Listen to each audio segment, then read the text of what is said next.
로마서 8장 35절부터 39절까지 말씀을 우리 다 같이 함께 교독하겠습니다. 누가 우리를 그리스도의 사랑에서 끊으리요? 환난이나 공고나 박해나 기근이나 적신이나 위험이나 칼이라. 주를 위하여 죽임을 당하게 되며 도살당한 양같이 여김을 받았나이다 함과 같으니라. 그러나 이 모든 일에 우리를 사랑하시는 이로 말미암아 우리가 넉넉히 이기느니라. 내가 확신하노니 사망이나 생명이나 천사들이나 권세자들이나 현재일이나 장래일이나 능력이나. 같이 봅니다. 높음이나 깊음이나 다른 어떤 피조물이라도 우리를 우리 주 그리스도 예수 안에 있는 하나님의 사랑에서 끊을 수 없으리라. 아멘. 오늘 이 예배에 참여하신 우리 성도들에게 하나님의 풍성하신 은혜가 임하기를 주님의 이름으로 축복합니다. 여러분이 이 자리에 근심을 가지고 나왔을지라도 돌아갈 때에는 기쁨이 충만하고 평안이 충만하기를 주님의 이름으로 축복합니다. 2층에서 영상으로 예배드리시는 우리 성도들에게도 동일한 은혜가 임할 줄 믿습니다. 여러분 아카시아 사랑 이야기를 아십니까? 어느 한 소녀가 한 청년을 짝사랑했습니다. 저 청년이 나를 사랑할 수 있을까 궁금했어요. 그래서 아카시아 꽃잎을 따서 꽃잎을 하나씩 떼면서 이렇게 합니다. 우리 예전에 해보셨죠? 하나씩 떼면서 이 소녀가 이렇게 속으로 생각합니다. 사랑한다, 아니다. 사랑한다, 아니다. 사랑한다, 아니다. 사랑한다, 와, 사랑한다. 그런데 문제는 뭐죠? 이 개수가 늘 다르다는 게 문제입니다. 하루는 다시 꽃잎을 떼는데 사랑한다, 아니다. 사랑한다, 아니다. 사랑한다, 아니다. 여러분 이 아카시아 꽃잎 같은 그런 사랑 이야기처럼 하나님과의 사랑도 그런 식으로 생각하는 성도들이 있습니다. 신앙생활을 그렇게 생각하시는 성도들이 있습니다. 하나님이 나를 사랑하실까? 하나님이 나를 사랑하시는 근거를 자신에게나 환경에 둠으로써 늘 그 확신이 롤러코스터를 타듯이 오르락내리락 하는 경우가 있습니다. 하나님은 나를 사랑하신다. 자신에게 그 근거를 둬요. 나는 마땅히 하나님께 사랑받을 만한 자격이 있지. 그래서 지난 한 주간 동안 착한 일을 하고 좀 잘 살은 것 같아요. 그러면 하나님 나를 사랑하시는가 보구나. 그런데 한 주간 동안 좀 죄도 짓고 제대로 살지 못한 것 같아요. 하나님 나 같은 사람을 사랑하실까? 이렇게 자신의 상황에 따라서 하나님에 대한 사랑을 마치 아카시아 사랑 이야기처럼 왔다 갔다 하는 거예요. 어떤 사람은 환경에 따라서 자신에 대한 하나님의 사랑을 저울질하는 사람도 있습니다. 내 일이 술술 잘 풀려요. 기도를 했는데 응답이 잘 돼요. 모든 일들이 잘 풀려집니다. 그러면 하나님 나를 사랑하시는가 보구나. 그런데 일이 꼬이고 내가 원하는 대로 일이 풀리지 않을 때 하나님 나를 사랑하지 않은 것 같아. 이렇게 우리의 사랑이 환경에 따라서 왔다 갔다 하는 그런 삶을 살아가는 성도들이 있습니다. 여러분 그것은 성경이 말하는 하나님의 사랑이 아닙니다. 하나님의 사랑은 성경에 확정적으로 기록이 되어 있어요. 우리를 향한 하나님의 사랑은 십자가를 통해서 확정적으로 우리에게 말씀하신 사랑입니다. 여러분 우리가 찬송할 때 이런 찬송을 하죠. 날 사랑하심 날 사랑하심 어디에 써있네? 성경에 쓰였네. 왜 그렇게 말씀하죠? 여러분 하나님께서 우리를 사랑하신다는 것을 왜 성경을 통해서 우리에게 말씀하실까요? 그것은 바꿀 수 없기 때문에 그렇습니다. 확실한 바꿀 수 없는 변하지 않는 그 사랑을 우리 주님은 기록으로 우리에게 남겨주셔서 우리가 성경을 통해서 하나님의 사랑을 발견하죠. 여러분 하나님에 대한 사랑은 성경을 통해서 알 수 있습니다. 우리에게 말씀하시는 그 하나님의 사랑은 언약적인 사랑이에요. 여러분 인간의 사랑은 어떤 사랑이냐? 조건적인 사랑이죠. 근데 하나님의 사랑은 언약적 사랑은 무조건적인 사랑입니다. 하나님이 먼저 우리를 선택하셨어요. 무조건적으로. 내가 하나님 앞에 볼 때 뭔가 선한 행위가 있고 내가 하나님 앞에 뭔가 내세울 만한 것이 있어서 자격과 조건이 있어서 하나님이 우리를 자녀 삼으신 것이 아니고 하나님께서 무조건적으로 우리를 하나님의 자녀로 삼아주신 줄 믿습니다. 여러분, 이게 성경의 사랑이에요. 여러분, 우리가 이렇게 하나님이 나를 사랑하신다는 것을 내 자신에게 초점을 맞추거나 환경에 초점을 맞추지 않고 성경에 말씀하신 대로 초점을 맞출 때 우리는 흔들리지 않을 수 있어요. 근데 사단은 얼마나 우리를 부추기고 하나님과 우리의 사이를 이간질하는지 모릅니다. 네가 하나님의 사랑받는 자녀라고? 네가 그러고도 하나님의 자녀냐? 이렇게 참소를 하죠. 그게 여러분 사단의 특기입니다. 마귀, 디아볼로스, 그 정체의 이름의 뜻이 참소자, 고발자입니다. 사단은 우리의 죄를 늘 고발하죠. 하나님은 확정적으로 우리를 사랑하심을 성경의 말씀으로 기록하셨고 십자가를 통해 우리에게 보여주셨습니다. 여러분, 근데 우리는 늘 환경에 흔들리잖아요. 사랑한다, 아니다, 사랑한다, 아니다. 이렇게 변덕스러운 우리의 신앙에 확신을 주기 위해서 사도 바울은 로마서 8장을 통해서 4가지 하나님의 보장된 은혜를 우리에게 말씀을 하고 있습니다. 우리가 지난번에 살펴봤던 31절부터 34절까지 말씀이죠. 첫 번째 보장은 뭡니까? 그런즉 이 일에 대하여 우리가 무슨 말하리요? 만일 하나님이 우리를 위하시면 누가 우리를 대적하리요? 여러분, 하나님이 여러분을 보호하십니다. 믿으십니까? 그러니까 흔들리지 마세요. 자, 두 번째는요, 하나님의 공급하심입니다. 자기 아들을 아끼지 아니하시고 우리 모든 사람을 위하여 내주시니가 어찌 그 아들과 함께 모든 것을 우리에게 주시지 아니하겠느냐. 할렐루야. 하나님이 독생자 예수 그리스도를 우리를 위해 주셨는데 뭔들 못 주리. 이게 여러분 하나님의 사랑입니다. 독생자도 아낌없이 주셨는데 하나님이 무엇이든들 우리에게 주시지 않겠는가. 하나님의 공급하심에 대한 보장을 말씀하고 있어요. 자, 세 번째는 하나님의 의롭다 하심입니다. 누가 능히 하나님께서 택하신 자들을 고발하리요. 의롭다 하신 이는 하나님이시니. 여러분, 하늘의 최고 법정에서 최고 재판장 되시는 하나님께서 선고를 하셨어요. 무죄라고 선고를 하셨어요. 우리는 의롭다라고 칭해 주신 겁니다. 사단이 아무리 참소를 해도 소용이 없어요. 이미 확정된 것입니다. 우리가 죄 씻음을 받아 예수 그리스도의 구속으로 말미암아 우리가 하나님의 자녀가 된 것, 이건 확정적으로 말씀하시는 거죠. 자, 네 번째는요, 예수님의 중보하심입니다. 누가 정죄하리요? 죽으실 뿐 아니라 다시 살아나신 이는 그리스도 예수시니 그는 하나님 우편에 계신 자요 우리를 위하여 간구하시는 자시니라. 할렐루야. 하나님께서 예수 그리스도를 통해 우리를 위해 하신 일, 그분이 독생자 예수님을 우리를 위해 내어주셨죠. 예수님은 그 하나님의 뜻에 따라서 십자가의 길을 묵묵히 걸어가셨습니다. 그리고 이제는 십자가에 죽으시고 부활하신 이후에 하나님 우편에서 우리를 위해 중보하고 계신다, 기도하고 계신다. 하나님의 이 기도, 예수 그리스도의 이 기도가 있는데 이 보장 속에서 우리가 흔들림 없이 나아가야 된다.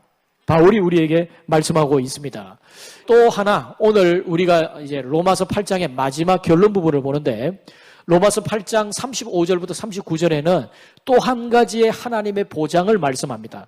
그게 뭐냐면 하나님의 끊을 수 없는 사랑이에요. 자, 우리 35절부터 39절까지 우리 다 같이 한 목소리로 다시 한번 읽어봅니다. 시작. 누가 우리를 그리스도의 사랑에서 끊으리요? 환난이나 공고나 박해나 기근이나 적신이나 위험이나 칼이랴. 기록된 바 우리가 종일 주를 위하여 죽임을 당하게 되며 도살당할 양같이 여김을 받았나이다 함과 같으니라. 그러나 이 모든 일에 우리를 사랑하신 이로 말미암아 우리가 넉넉히 이기느니라. 내가 확신하노니 사망이나 생명이나 천사들이나 권세자들이나 현재 일이나 장래 일이나 능력이나 높음이나 기쁨이나 다른 어떤 피조물이라도 우리를 우리 주 그리스도 예수 안에 있는 하나님의 사랑에서 끊을 수 없느니라. 할렐루야. 여러분, 하나님의 사랑에서 끊을 존재가 없는 줄 믿습니다. 시간과 공간 안에 있는 그 어떤 것이라도 하나님의 사랑에서 우리를 끊을 수 없다. 이 보장된 하나님의 은혜 아래에서 우리는 안전할 수 있어요. 여러분의 삶이 아무리 최악의 환경일지라도 하나님의 이 최고의 사랑 안에서 우리는 안전할 수 있습니다. 자세히 살펴보겠습니다. 자, 첫 번째는요, 외적인 환경 요인이 우리를 그리스도의 사랑에서 끊을 수 없어요. 자, 바울이 35절에 말씀합니다. 누가 우리를 그리스도의 사랑에서 끊으리요? 환난이나 공고나 박해나 기근이나 적신이나 위험이나 칼이랴. 여러분, 여기에 환난은 무엇을 말하느냐 하면, 원래 로마 시대에 이 환난이라고 하는 이 언어적인 의미가 어떤 의미냐? 곡식을 탈곡할 때에 도리깨를 의미했어요. 도리깨. 여러분, 도리깨 알죠? 곡식을 탈곡할 때 곡식을 쫙 펼쳐놓고 막 두드리죠. 그런 도리깨질 당하듯이 핍박 시대에 그리스도인들이 그런 고통을 당했습니다. 도리깨질 당하듯이. 그게 환난입니다. 곤고는 뭐냐? 이건 정신적인 고통인데 꼼짝달싹할 수 없는, 용신할 수 없는 정신적인 고통, 그것을 말하는 거예요. 여러분, 일제시대 우리 민족의 독립을 위해서 많은 독립투사들이 독립운동을 할 때에 일제에 때로는 붙잡혀서 온갖 고초를 당합니다. 여러분, 서대문 형무소에 가면 어떤 고문 기계가 있느냐 하면 사람을, 그냥 방인데 사람을 누워 잘 수 없게끔 사람을 꼼짝달싹도 하지 못하게 만드는 이런 통에다가 넣어 놓습니다. 그리고 그 통에다가 못을 이렇게 박아놔요. 그러면서 이제 일제 순사가 불어라 이렇게 이야기하면 말을 하지 않으면 그 상자를 발로 차요. 그러면 사람의 몸이 이렇게 움직이면서 못에 찔리는 거예요. 여러분, 그렇게 용신할 수 없는, 그게 여러분 여기에 곤고라고 하는 말의 원어적인 의미입니다. 그런 꼼짝달싹할 수 없는 정신적 고통, 그것을 말하는 거예요. 여기에 기근은 무엇입니까? 굶주림을 말합니다. 그리고 적신은 헐벗음을 말합니다. 로마 시대에 핍박을 피해서 유리하던, 또는 우리 많은 신앙의 선배들이 때로는 배고픔에, 때로는 입을 옷이 제대로 없는 그런 가운데서 얼마나 많은 고통을 당했습니까? 그 다음에 위험은 뭐죠? 변절이나 학대에서부터 오는 위험을 말합니다. 칼은 뭐죠? 목숨이 위태로운 그런 지경을 말하는 거예요. 근데 여러분, 사도 바울이 지금 이 말씀을 할 때 로마 교인들에게 이 편지를 보낸 상황만 해도 산발적으로 일시적인 핍박은 있었지만 로마 제국 전역의 대대적인 핍박은 아직 있지 않았습니다. 바울은 어떤 의미에 이 로마 제국에 있는 그리스도인들을 향해서 예언적인 메시지를 던진 거예요. 그들이 앞으로 어떤 어려움을 겪을지에 대한 것을 미리 감지를 하면서 바울은 미리 준비를 시키고 있는 겁니다. 환난이나 공고나 박해나 기근이나 적신이나 위험이나 칼 같은 이런 위험이, 이런 어려움이 너에게 온다 할지라도 너희를 사랑하시는 그리스도의 사랑을 믿고 끊을 수 없는 그 하나님의 사랑을 확신하고 어떠한 어려움도 이겨내라, 이런 메시지를 던지고 있는 거죠.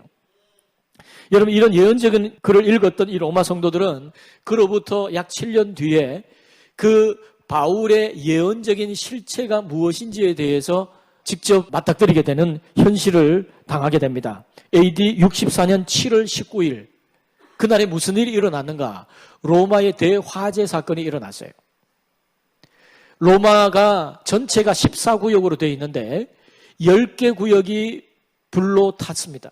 이 화재 피해를 입었습니다. 3개 구역은 완전히 전소가 되었습니다. 이때 사람들은 당시에 로마 황제였던 네로를 향해서 모든 비난과 의심의 화살을 쏟아붓고 있었어요. 왜냐하면 네로 황제가 늘 콧노래처럼 불렀던 것이 뭐냐 하면, 내가 이 로마 제국을 다 쓸어버리고 다시 한번 네로의 도시로 한번 만들어 보고 싶다. 이것이 주위에 있는 많은 사람들과 신하들이 늘 들었던 이야기거든요. 그래서 어떤 사람은 상상하기를 네로 황제가 로마 제국에 불을 질러 놓고 하프를 켜면서 그렇게 방화를 했던 주범이다라고 이야기를 합니다. 그런데 실제적인 이야기는 당시에 이 네로는 이 로마에서 80km 떨어진 해안 도시에 있었다고 그래요. 그리고 이 화재 소식을 듣고 돌아와서 화재의 피해에 대해서 직접 진두를 하면서 그렇게 화재 피해 복구를 했다고 합니다. 하여튼 이 역사가들의 의견이 서로 엇갈립니다. 근데 이 네로가 자기에게 있는 모든 비난의 화살, 자기 사랑하는 가족들이 죽고 자기의 삶의 터전을 잃어버린 성난 민심이 이 네로를 향해 주목할 때 네로가 그 관심을 돌리기 위해서 이런 모든 화제의 주범이 바로 신흥 종교 기독교인들이다. 이렇게 화살을 돌린 거예요. 그래서 기독교인들에게 그때 이후로 엄청난 핍박이 임하게 됩니다. 환란이나 공고나 핍박이나 칼, 이런 위험들, 이런 어려움들은 로마 그리스도인들에게 직접 미쳤던 실제적인 현실이었어요. 핍박자들이 기독교인들을 잡아다가 말뚝에 메어놓고 기름으로 절여서 산채로 불을 질러 가로등이 되게 하는 그런 핍박을 가합니다. 로마 원형 경기장에서 크리스찬들이 며칠 동안 굶주린 맹수들을 앞에 먹잇감이 되게 만드는 그런 핍박을 당하게 되고, 심지어는 검투사들이 이들을 찔러 죽이고 잔인하게 칼로 도륙하는 그런 것들을 로마 시민들이 경기장에서 직접 보게 함으로써 그들의 성난 민심을 가라앉히는 그런 상황으로 활용을 했습니다. 여러분, 로마 핍박 시대에 하나님의 백성들은 예수를 그리스도를 믿는다는 이유 하나 때문에 그들은 많은 고난을 당했습니다. 박해자들은 그리스도인들의 생명을 도살당할 양처럼 여기며 그들을 핍박을 했죠. 여러분, 우리에게 이 핍박은 그렇게 실감이 나지 않아요. 그런데 여러분, 우리 믿음의 선조들과 초대교회 성도들은 이런 엄청난 박해를 당했어요. 히브리서에 보면 그 내용들을 알 수가 있습니다. 히브리서 11장 35절 이하 제가 읽어드립니다. 여자들은 자기의 죽은 자들을 부활로 받아들이기도 하며 또 어떤 이들은 더 좋은 부활을 얻고자 하여 심한 고문을 받되 구차히 풀려나기를 원하지 아니하였으며 또 어떤 이들은 조롱과 채찍질뿐 아니라 결박과 옥에 갇히는 시련도 받았으며 돌로 치는 것과 톱으로 켜는 것과 시험과 칼로 죽임을 당하고 양과 염소의 가죽을 입고 유리하여 궁핍과 환난과 학대를 받았으니 이런 사람은 세상에 감당하지 못하느니라. 그들이 광야와 산과 동굴과 토굴에 유리하였느니라. 온갖 악행을 당하고 조롱을 당하고 그런 핍박을 당하면서 심지어는 산채로 톱으로 몸이 두 동강이 나는 엄청난 핍박을 당하게 되었죠. 이때 베드로 사도가 십자가에 거꾸로 달려 순교를 당합니다. 그리고 사도 바울이 참수를 당하는데 지금도 로마에 가면 바울이 참수를 당했던 그 곳에 참수했던 돌기둥이 있어요. 이 돌기둥에다가 바울의 목을 두고 거기에 도끼로 내리쳐서 참수를 하는 겁니다. 그때 전해 내려오는 이야기에 의하면 바울의 이 목이 떨어져서 3번 바닥에 떨어지는데 떨어진 곳에 분수가 터졌다고 그래요. 샘이 터져서 지금도 새분수 수도원이라는 곳이 지금도 있습니다.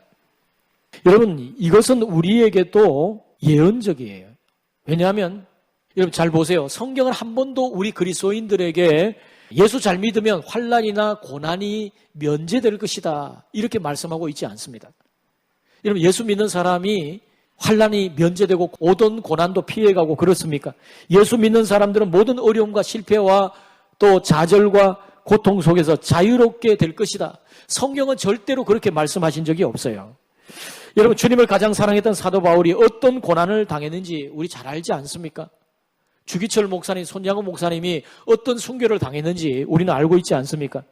언제부터인가 우리는 성경이 말씀하는 것이 아닌 이상한 신앙을 갖게 되었어요. 그게 뭐냐면 어떤 어려움과 환난도 다 피해갈 거다 이렇게 생각하는 거예요. 여러분, 그런 면제는 없습니다. 여러분, 세상에 우리가 살아갈 때 장대비가 쏟아지면 예수 믿는 사람이나 믿지 않는 사람이나 똑같이 비를 맞습니다. 태풍이 몰아치면 교회는 멀쩡하게 다 태풍이 피해가고 절은 다 휩쓸려가고 그런 경우가 있습니까? 그렇지 않아요.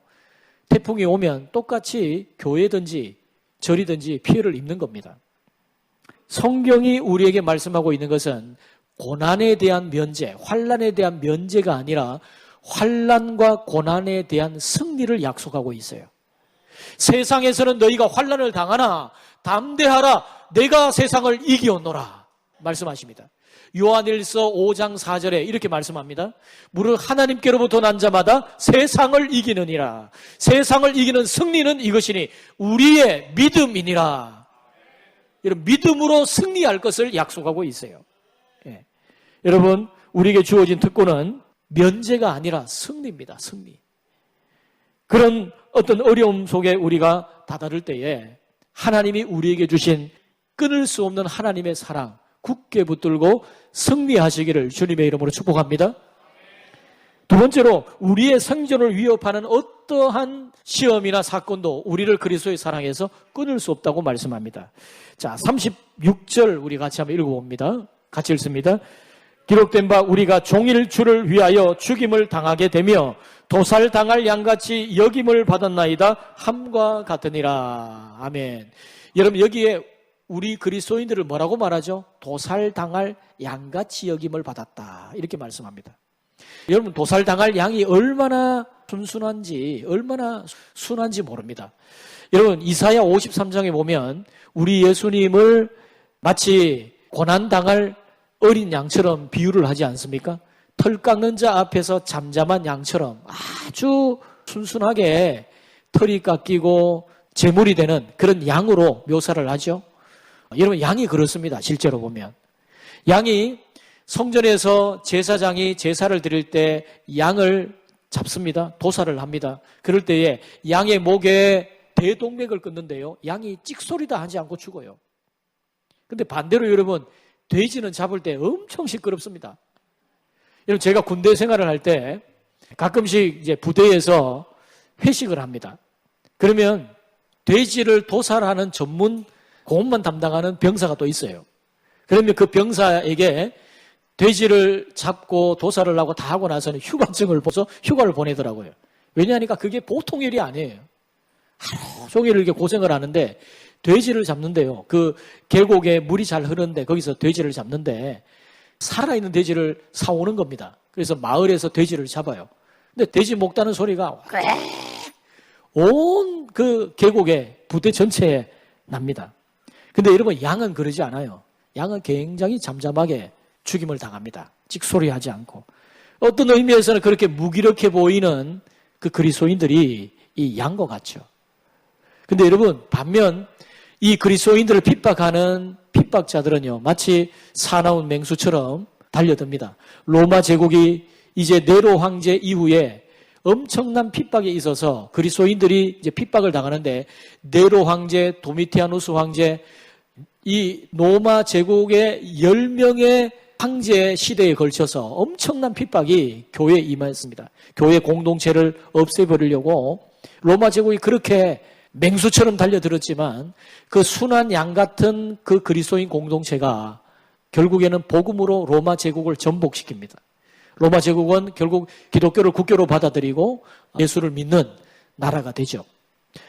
여러분 그 로마 제국은 지금 어디에 있습니까? 그들의 화려했던 그 원형 경기장과 화려했던 그 건물들 다 어디에 있습니까? 유적지에 남아있고 또 박물관에 남아있습니다. 로마 제국은 역사 속에 흔적도 없이 사라졌지만 어린 양처럼 털 깎는 자 앞에 잠잠한 양처럼 도살당할 양처럼 그렇게 아주 무기력해 보이는 교회 공동체는 계속해서 명맥을 유지하고 지금도 이곳에 있는 거죠. 여러분 이게 놀라운 하나님의 은혜입니다. 도대체 그 도살당할 양 같은 무기력한 교회 공동체가 어떻게 사자처럼 맹수 같은 로마 제국을 복음으로 정복할 수 있었는가? 자, 37절 말씀에 이렇게 말씀합니다. 그러나 이 모든 일에 우리를 사랑하신 이로 말미암아 우리가 넉넉히 이기느니라. 여러분 이 모든 일은 무엇을 말하죠? 앞에 있던 그런 고난이나 고통, 위험, 박해 그런 것을 말합니다. 이런 것을 우리가 당할 때에 우리를 사랑하신 이로 말미암아 넉넉히 이긴다고 말씀합니다. 여러분 여기에 넉넉히 이긴다는 말씀이 헬라어로요 휘페르니 코멘이란 말입니다. 이 말은 무슨 말이냐 하면 최고의 정복자다 그 말입니다. 그래서 여러분 영어 성경 NIV 성경에 보면 이걸 아주 잘 번역을 했어요. 뭐라고 되어 있냐면 우리가 넉넉히 이기느니라 이걸 어떻게 번역했냐면 우리가 정복자 이상이 된다 이렇게 번역을 했어요.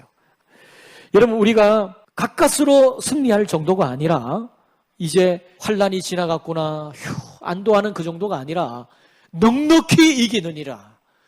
정복자 중에 정복자, 최고의 정복자, 최고의 승리자가 된다 이렇게 말씀합니다. 어떻게 그렇게 될 수 있다고요?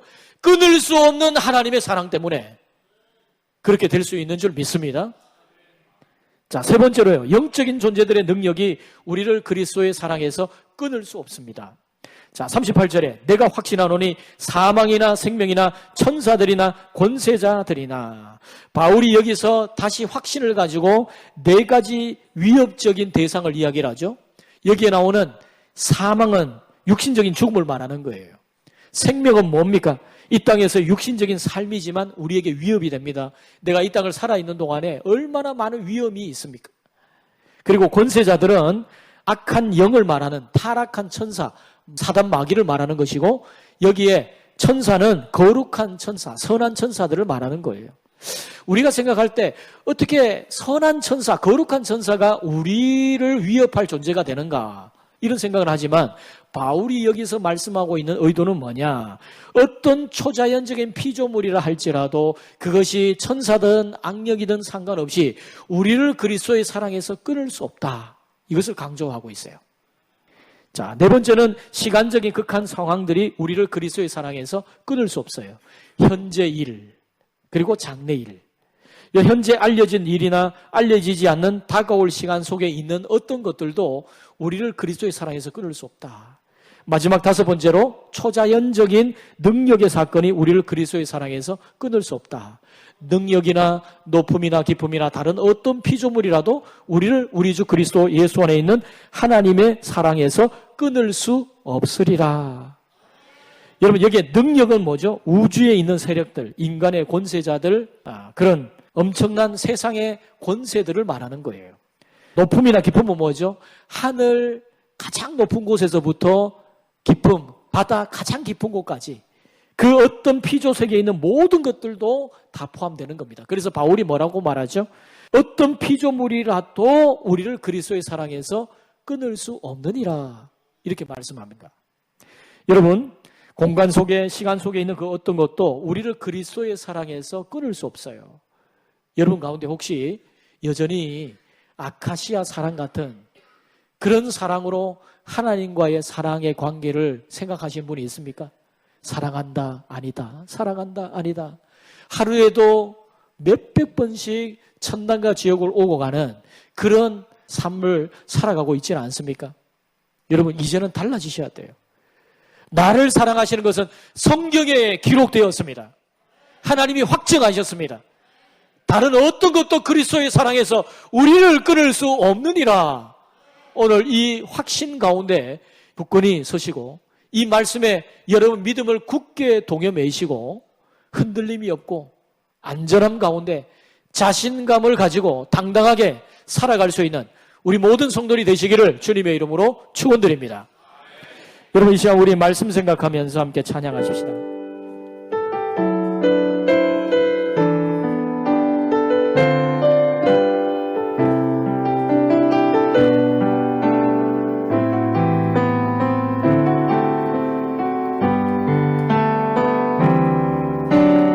아버지 사랑 내가 노래해, 아버지 은혜 내가 노래해, 그 사랑 변함없으시 거짓없으시 성실하신 그 사랑 상한 갈대 꺾지 않으시네 꺼져가는 등불 끄지 않네 그 사랑 변함없으시 거짓없으시 성실하신 그 사랑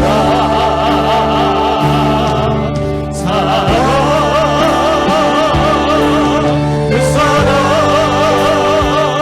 날 위해 죽으신 날 위해 다시 사신 예수 그리스도 다시 오실 그 사랑 죽음도 생명도 천사도 하늘의 어떤 권세